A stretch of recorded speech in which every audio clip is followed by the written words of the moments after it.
뭐? 군인한테 3,000원을 더 내라고? 야! 중령이야! 잘 들어라! 너희들 나라 지키느라 춥고 배고프고 인정 못 받고 억울 안 해! 애들 밥이라도 배불리 먹여보자는 거 아니야? 야 매니저! 앞으로 군인 오면 서비스 튀김도 주고 치밥도 주고 콜라도 주란 말이야! 알았어? 극하면 적자야. 이왕이면 애국이라는 좀 멋진 단어를 쓰십시오. 실패하면 적자, 성공하면 마케팅 아닙니까? 이게 기본 구성이야. 빨리 먹어. 둘이 왔니? 빨리 먹어. 자, 거기다가 지금 또 이렇게 벌어지고 있죠. 병사 봉급 125만 원 이렇게 올라가면서 병사 지원율의 상고하저가 심화됐다. 이게 무슨 말이냐? 병사 봉급이 올라가니까 내년도에 들어가게 되면은 병장 달면은 봉급 더 오르니까 후반기 때 가야겠다. 이왕 전반기 때 가는 것보다 나중에 월급 오르는 병장 때 가는 게 좋지 않을까 해서 점점 군대를 미루는 겁니다. 내년에 또 올라가니까요. 또 올라가니까 그렇게 되는 거죠. 그러니까 지금 이러한 상황들이 벌어지고 또 어떻게 각 군별로 모집이 박살나기 시작했습니다. 뭐 해병대 같은 경우는 해병대 최근에 이슈가 있었기도 했고요. 근데 해병대는 도서 지역에 근무하기가 너무 빡세기니까 해병대 이런 연락이 있는데 해군이 지금 가장 큰 문제입니다. 왜? 해군은 배에서 핸드폰을 못 쓰잖아요. 핸드폰도 쓰게 하니까 배에서 핸드폰 못 쓰네? 핸드폰 안 터지네? 그렇다고 해서 돈을 더 주나? 그렇다고 해서 고생한다고 해서 뭘 주나? 그럼 당연히 육군 가야지. 늦게 가야지. 봉급 더 오르니까. 핸드폰이 안 터지잖아요. 그게 되게 중요한 거예요. 아무리 그냥 24시간 핸드폰 가지고 있어? 네? 핸드폰 안 터지는데 뭐해? 24시간 핸드폰을 갖고 있어도 핸드폰이 안 터진다고. 그러니까 의미가 없는 거죠. 그래서 배 타면 핸드폰 하는 시간이 있을까요? 배는 작전 중이기 때문에 핸드폰 볼 시간도 없습니다. 준다 해도 볼 수가 없어요. 터지지도 않고. 그러니까 이러다 보니까 애들이 병사들이 지원을 안 하게 되죠. 거기다가 상반기 하반기 운용 이렇게 어려움이 겪으면서 많은 지금 이러한 일들이 벌어지고 있습니다. 지금 해군과 해병대는 이 세 차례 추가 모집을 했음에도 불구하고 모집이 안 되고 있는 상황인 거죠. 해군 함정이 고되다는 인식에 따라서 지원 대책이 필요하다. 라는 내용이 나오고 있습니다. 당연히 필요하죠. 자, 역사의 죄인입니다. 이종섭 장관은 역사의 죄인이에요. 단순하게 병사 봉급 200만 원 시대를 만들겠습니다라고 얘기했을 때 문제 없습니다. 하사는 280만 원이니까요. 라는 이 말 같지도 않은 소리를 했던 이 이종섭 장관은 결국 지금 국방부 장관에서 내려와서 해병대 사건 이후에 바로 소리 소문 없이 도망갔죠. 해병대 사건에서 지금 책임져야 될 것들이 많은데 계속 지금 밝혀지고 있죠. 국방부 장관은 바로 도망가 버렸습니다. 비겁하게. 자, 애초에 이종섭 장관이 병사봉급 200만 원, 지금도 군대가 돈이 없습니다. 돈이 없어서 지금 간부도 수당도 제대로 못 올려주고요. 당직근무비 10,000원에서 20,000원 올렸다 그래서 당직근무를 합치고 있습니다. 사람이 지금 당직근무비가 없다고. 그 정도로 군대 돈이 없어요 지금. 근데 이렇게 역사의 죄인 같은 말 같지도 않은 소리를 했습니다. 자, 이 영향이 이 사람이 이제 윤석열 대통령이 후보 때 대통령 후보 시절에 국방 특보를 맡고 있던 사람이었습니다. 국방에 관련된 거를 책임지고 있던 사람이에요. 이 사람이 나와서 이런 역사의 죄인 같은 이야기를 했는데 280만 원 얘기하면서 애초에 이거보다 병사봉급 200만 원보다 더 중요한 게 무엇이냐? 제가 항상 얘기했지만 이렇게 고생하는 친구들에게 더 줬어야 되는 겁니다. 도피에 고생하는 친구들과 후방에서 죄송합니다. 고생 안 하는 건 아니지만 후방에서 따뜻한 곳에서 편하게 있는 친구와 봉급이 같다면 누가 GOP를 가겠습니까? 배에서 핸드폰도 안 터지고 저렇게 개고생하고 출렁거리는 배 안에서 저 배 겨울에 엄청 춥습니다. 너무너무 힘들게 생활하는 해군 수병과 육상에서 근무하는 친구와 핸드폰 쓰면서 육상에서 근무하는 친구와 봉급이 같다면 누가 함정에 근무하겠습니까? 함정 수당 기껏해야 몇만 원 차이고요. 기껏해야 많이 해봤자 한 달에 해봤자 10만 원 차이입니다. 형평성이 안 맞지 않습니까? 고생하는 친구와 고생하지 않는 친구 도대체 어떻게 우리가 조율할 겁니까? 그러면 애초에 병사봉급 200만 원이 아니라 각종 수당에 현실화를 해서 전방에 고생하는 병사들한테는 250만 원 줘도 됩니다. GOP에 근무하는 친구도 250만 원 줘도 되고요. 함정 타는 병사들 전 300만 원 줘도 안 아깝다 생각합니다. 정말 힘듭니다, 여러분들. 해군 함정에 근무하는 부사관들 정말 힘들어요. 장교 부사관 너무 힘듭니다. 집에도 못 가고요. 그 울렁거리는 배 안에서 고생해야 되고요. 큰 배면 그나마 나은데 작은 배들은 정말 힘듭니다. 배가 막 뒤집히듯이 막 물건이 떨어지고 막 그래요. 되게 위험하기도 하고요. 되게 춥고 힘들기도 합니다. 그 좁은 공간에 사람들이 여러분들 2, 3주를 생활한다고 한번 생각을 해보세요. 24시간 나가는 것도 아닙니다. 그러면 그 정도 수당 올려줘도 되는 거고요. 현업화를 못 시킬 거였으면 차라리 이 수당에 대해서 차등을 둬서 고생하는 친구들이 더 많이 받게 돼서 나 이왕 가는 거 고생할래라고 해서 저렇게 함정에 지원하고 전투 쪽에 지원할 수 있는 어느 정도 미래의 모병제를 바라보고 그렇게 투자를 했어야 됩니다. 우리 군은 200만 원을 그 병사들한테 200만 원 줄 돈을 그렇게 투자했어야 돼요. 그런데 그렇게 투자하지 않고 자신들의 표를 위해서 자신들이 나중에 대통령이 될 정권을 위해서 병사봉급 200만 원이라는 그러한 공약을 남발했습니다. 맞아요. 병사들 200만 원 주는 거 아깝냐? 야, 우리도 최저시급보다 못 받는 거다. 네, 맞습니다. 그 정도 받아도 좋죠. 근데 그 정도 받고 함정에 근무하는 친구들이 250만 원, 280만 원, 300만 원 받으면 당연히 그 정도 줘도 되는 생각. 그런데 그게 아니라 모두가 동등하게 준다면, 만약에 돈의 가치를 봤을 때 차라리 제대로 돈을 조율한다면 고생하는 친구들 더 주는 게 맞죠? 저는 더 그게 맞다고 봅니다. 그러면 뭐 후방에는 고생 안 하니까 그런 얘기 따지지 맙시다. 지금 상황에서 지금 군이 돈이 없잖아요. 돈 없어요. 진짜 돈 하나도 없어요. 우리 군대 지금 매우 부족해요. 병공급 올려주면서 그럼 예산을 더 따와서 더 주든가요, 수당을 주든가. 그런 일이 벌어지지 않고 있다 보니까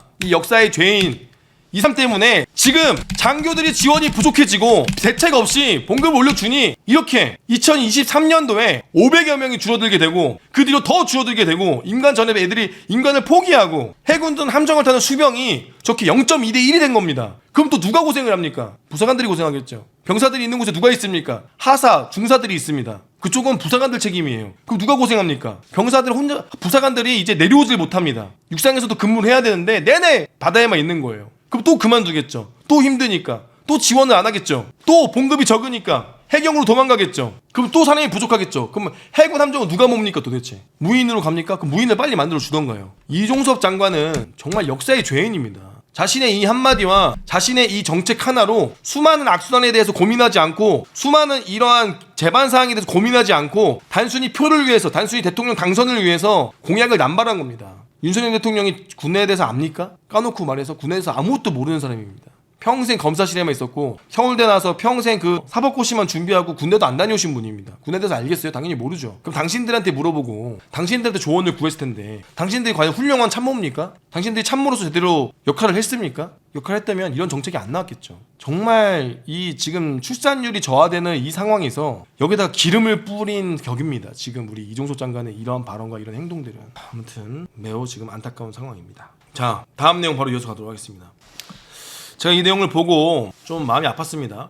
자, 군 입대 후 우울증 알아채지 못한 신호라는 내용으로 이제 뉴스에 나온 건데요. 아드님께서 군대에 갔는데 이제 우울증이 걸려서 그 뒤로 이제 좀 우울증에 대한 후유증으로 좀 안 좋은 선택까지 하셔서 이것이 좀 문제가 있다라는 내용으로 이제 언론에서 제보를 해주셨는데 첫 번째로 너무나 안타깝고요. 정말 이러니까 제가 봤을 때는 우리가 좀 더 빨리 이제 모병의 시대가 와야 된다는 생각이 듭니다. 정말 이건 안타깝습니다. 보겠습니다. 3남매 가운데 막내로 사랑받았던 아들님께서 이제 군에 오셨습니다. 전혀 문제가 없었어요. 사회생활 할 때는. 근데 이제 군에 와서 뭐 때문에 혼나고 힘들고 이렇게 해서 약간 우울증이 왔습니다. 그래서 어머니께서는 뭐 때문에 혼났냐? 그냥 뭐 저 말투가 예의 없다고 좀 혼났다. 뭐 이런 이야기를 하고 이제 한 거죠. 그래서 이제 다들 나 때문에 피해보고 나를 이상한 사람 취급하는 느낌이 든다라는 이야기도 하시면서 아드님이 이제 이런 이야기를 하는데 이제 이 이후에 중대장과 면담을 하면서 휴가 신청을 하게 됐습니다. 근데 이제 병역심사대에서 2주의 시간을 보냈는데 이것이 이제 아들의 독이 되었다라고 생각을 하시는 거죠. 그래서 치료가 급했는데 이때 당시 격리돼 있으면서 너무 이제 뭔가 더 문제가 생긴 것 같다라고 주장하고 계세요. 그래서 아들은 다시 11월 20일에 아들 자대를 복귀했고 중대장과 부모님은 다시 면담을 하셨습니다. 그래서 부대에서는 이거 통제가 안 됩니다. 통제가 안 되니까 빨리 데려가셔라 라고 이제 이야기를 하셨고요. 그래가지고 이제 중대장이 병원을 빨리 알아보시고 입원이 된다고 하면 내일이라도 빨리 오셔가지고 빨리 데리고 와서 병원에 가 있는 게 좋을 것 같다 라고 중대장이 이제 부모님과 통화를 합니다.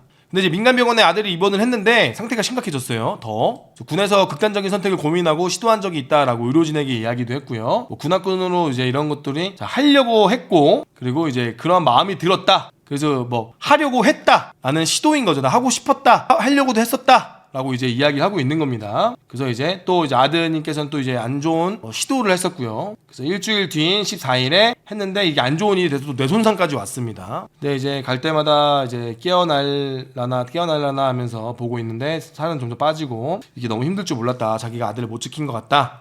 라고 또 이야기하고 계십니다. 그래서 멀쩡하던 아들이 왜 이렇게 우울증이 생겼는지 더 빨리 치료할 방법 없었는지 알고 싶다. 아무런 대답도 없고 아무런 내용상도 보내주지 않고 있었다. 부대에서는 이런 내용도 안 해주고 대답도 안 해주고 있다. 그래서 정보공개 청구를 요구하고 국가인권위에 진정서를 냈다. 라고 얘기하면서 육군은 부대에서 문제가 될 만한 일은 없었다. 원인을 밝히기 위해서 수사하고 있다라고 밝혔습니다. 육군은 하고 있다. 자, 이게 우리가 이제는 이게 너무 힘들어졌어요. 이제 부대 간부들도 사실은 너무 힘듭니다. 저는 이게 부대에서 케어할 수 없는 상황이라고 봐요. 그러니까 이게 입대하기 전에 저는 철저한 검사가 필요하다고 보거든요. 병무청에서 그러니까 너무 대충 눈, 코, 입 확인하고 이제 테스트하고 오는 수준이다 보니까 이게 우울증이라는 게 올지 안 올지 우리들도 모르고 그리고 이게 정말 정신병인 건지 아니면 환경이 바뀌어 적응이 안 되는 건지 구분하기도 어렵고 그렇다고 해서 문제가 있을 때 바로바로 내보내줄 수 있는 군의 시스템도 아니고 이거를 사실 이제 병무청에서 철저한 검증을 해서 보내줘야 되는 것이 좀 맞다고 봅니다. 근데 병무청의 역할이 단순히 신체 검사만 해서 보내주는 역할이라면 도대체 병무청의 역할이 무엇이가 있는가? 이것도 좀 우리가 집중을 한번 해봐야 되는 거고, 문제가 있는 친구들이 왔을 때는 우리가 빨리 이거를 병원에 내보내줄 수 있으면 좋겠는데 이러한 절차들이 있다 보니까 중대장들도 참 어렵습니다. 정말 어려워요. 이걸 어떻게 해야 되나? 이거 어떻게 우리가 이거를 알려주고 해야 되나? 그러니까 빨리 이거를 이게 정말 힘듭니다. 징병의 이게 한계점이기도 해요. 그래서 정말 답답하시겠죠. 답답하시고 이걸 어떻게 해야 되나, 왜 이랬을까라고 지금 많은 생각을 하시는데 정말 우리가 지금 인원이 많이 줄지 않았습니까? 그러면 병무청에서도 이 인원들에 대해서 세세하게 그런 기록들을 좀 만들어서 군에 보내주었으면 좋겠고, 근데 이것도 숨겨져 있는 우울증은 어떻게 감응할 수가 없습니다. 이거는 정말 어려운 일인 것 같아요. 이거는 뭐 간부 탓을 하기도 어렵고 이런 그 친구를 탓하기도 어렵고, 그렇다고 부대에서 과연 요즘 같은 시대에 뭐 함부로 하느냐? 그리고 군생활하면서 너 말이 좀 별론 것 같다라고 꾸중을 들을 수도 있죠. 아니면 뭐 선임이 됐든 누가 됐든 지나가는 말로 했을 수도 있고, 이건 정말 어려운 일인 것 같습니다. 이거는 누구의 편을 들기도 어렵고, 근데 간부들의 입장에서도 너무 지금 힘든 상황인 것 같다. 이런 일이 너무 많아지니까 이런 일들 우리가 보호하기 위해서는 스스로 자꾸 서류상으로 남겨놓는 수밖에 없습니다. 자꾸 기록을 남겨놔야 되고, 그리고 부모님한테 자주 연락을 해야 돼. 이런 경우는 어쩔 수가 없어요. 세세하게 기록을 남기는 수밖에 없어요. 그것이 본인들을 보호해주는 거거든요. 정말 어렵습니다, 이런 거. 네, 요즘에 이런 일들 자주 벌어지고 있고 자주 언론에도 나오고 있고 크게 나오기 때문에 간부들도 정말 쉽지 않을 것 같다. 그러니까 현부심이라는 것도 부대에서 대대장과 인사과장, 중대장이나 이 중대장, 대대장, 인사과장 3명이서 도장을 찍어서 이건 안 된다라고 했으면 그렇게 해서 이제 전출을 보내면 그 부대에서 알아서 하게 해야 되는데, 현부심도 대대급 인사과장이나 대대장들한테도 지휘를 주니 그 밑에 있는 실무자들은 죽어나는 거죠. 그런 친구들을 따로 관리하고 이제 심사할 수 있는 심사대가 따로 있어야 된다고 생각이 듭니다. 너무 지금 야전부대도 이런 피로도가 너무 높다.